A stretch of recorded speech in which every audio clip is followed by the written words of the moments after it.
Well, around 100 people have protested outside Netflix headquarters in California over the broadcast of a comedy special by Dave Chappelle, which they say is transphobic. Our North America correspondent David Willis reports.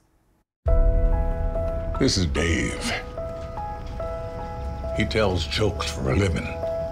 Dave Chappelle is one of America's best-known and highest-paid comedians.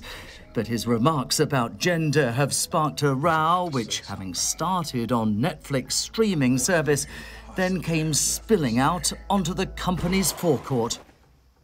Trans lives matter. The comedian's declaration that gender is a fact and his characterization of the LGBTQ community as too sensitive prompted a walkout by staff and support from transgender rights advocates, some of whom accused Netflix of profiting from hate speech.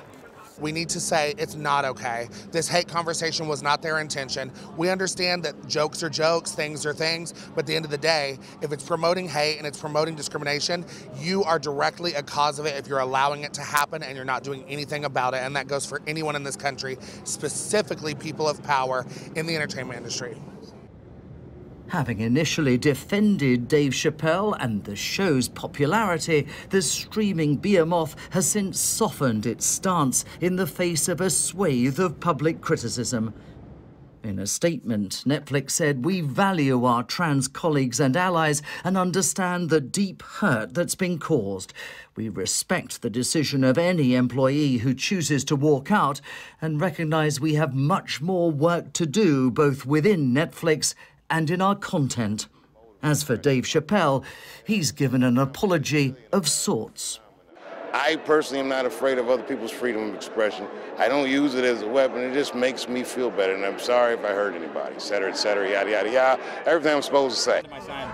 And many of his fans agree it boils down to an issue of freedom of speech.